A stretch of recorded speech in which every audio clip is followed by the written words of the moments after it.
Good morning programming. CBSE বোর্ডের স্টুডেন্টদের খুব গুরুত্বপূর্ণ একটি পার্ট হচ্ছে 12-এ ফাংশন।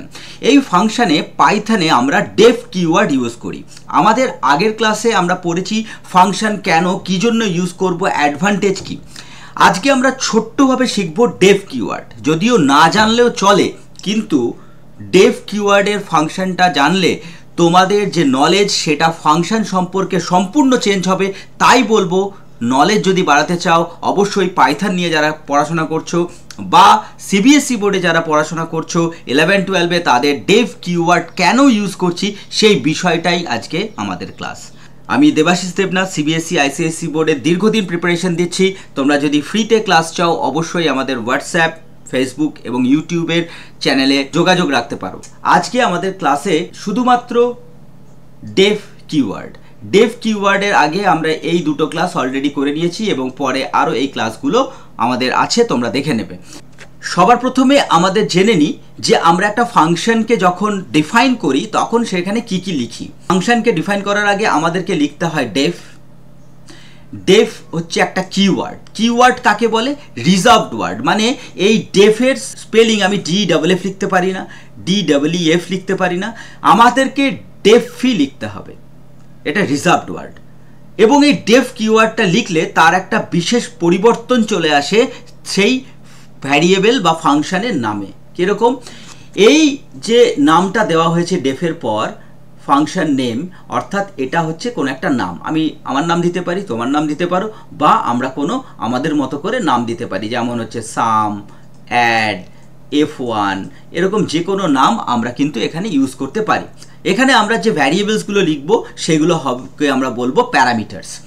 এবং এখানে থাকবে ফাংশনটা কি কাজ করবে, অর্থাৎ পুরোটা কোডটা কি কি কাজ করবে সেটা এখানে ডিফাইন করা থাকবে এবং তার যে একটা ভ্যালু হবে। ফাংশন সবসময় কোনো না কোনো ভ্যালু পাঠায়। যেমন তুমি আমার ক্লাস করছো, সেই ক্লাসের পরে তুমি নিশ্চয়ই কিছু না কিছু শিখবেই।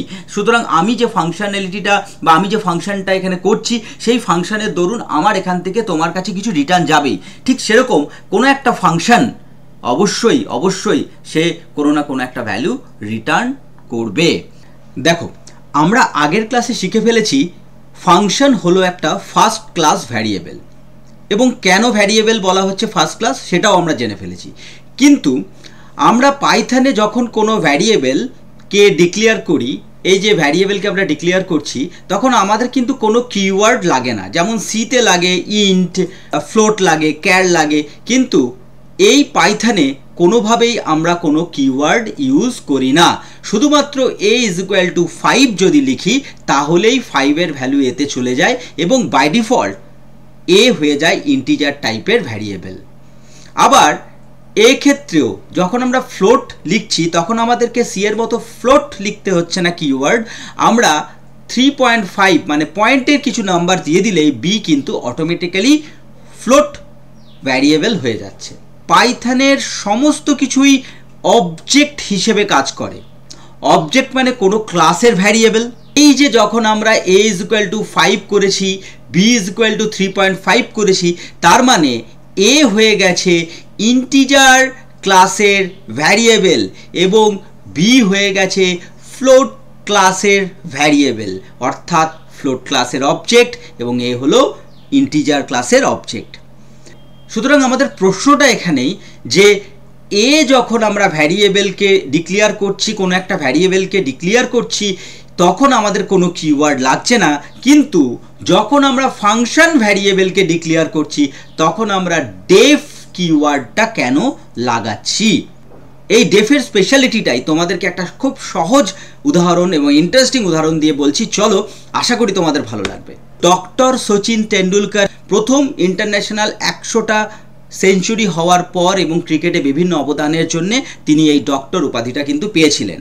সুতরাং কোনো একজন ব্যক্তি যিনি ক্রিকেট সম্পর্কে কিছুই জানেন না, ক্রিকেট দেখেনও না, কিন্তু যখন সচিন তেন্ডুলকরের বদলে ডক্টর সচিন তেন্ডুলকর তিনি দেখবেন, তিনি বুঝতে পারবেন যে এই ডক্টর মানে তিনি নিশ্চয়ই ক্রিকেটে কিছু নতুন ধরনের অবদান রেখেছেন এবং তিনি একজন স্পেশাল পার্সন।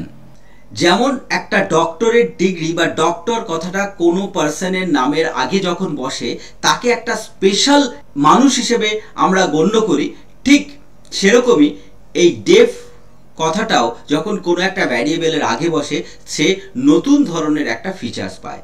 কি কি কাজ স্টেপ বাই স্টেপ হয় আমরা একটুখানি শর্টে জেনে নিই। Def creates a function object, প্রথমেই ফাংশন অবজেক্টটা ক্রিয়েট করে এবং এই যে ফাংশন ক্লাস সেই ফাংশন ক্লাসের ভ্যারিয়েবল হিসেবে কাজ করে। খুব মেইনলি যেটা কথা সেটা হচ্ছে this function object stores the functions code, যে কোডটাকে স্টোর করছে, ডিফল্ট আর্গুমেন্ট তৈরি করছে, ডিফল্ট আর্গুমেন্ট মানে যে আর্গুমেন্টগুলো আমরা পাস করে কাজ করাবো, এবং মেটাডেটা, মেটাডেটা মানে হচ্ছে ইনফরমেশন, মানে কতগুলো ডেটা নিয়ে কাজ করবে ফাংশনটা, কি রিটার্ন করবে, এই যে ডেটার ইনফরমেশন সেইগুলোকে এই নামটার আন্ডারে ধরে রাখছে, নামটাই হচ্ছে অবজেক্ট। এর পরের স্টেপে আমরা দেখতে পাচ্ছি যে ফাংশনটা যখন আমরা ডেফ লিখে দিয়েছি, সেই ডেফ লেখার পর ধরো ডেফ লিখেছি f1 এবং এটা হচ্ছে ফাংশন নেম, তার মানে এই ডেফ লেখার ফলে এই f1 একটা মেমোরি স্ট্রাকচার পেল, অর্থাৎ মেমোরিতে এই একটা মেমোরি অ্যাড্রেস পেল, এবং এই মেমোরি অ্যাড্রেসটাকে আমরা ডাইরেক্ট না ইউজ করে আমরা f1 বলে এটাকে ইউজ করব এবং এই কোডগুলো মেমোরিতেই থাকবে। তার মানে এই f1 হলো একটা রেফারেন্স।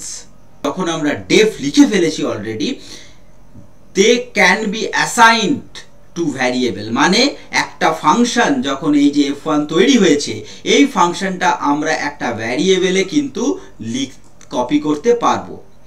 এছাড়াও পাস্ট অ্যাজ আর্গুমেন্ট, আর্গুমেন্ট হিসেবেও একটা কোনো ফাংশনের আর্গুমেন্ট হিসেবেও আমি f1 কে পাস করাতে পারবো।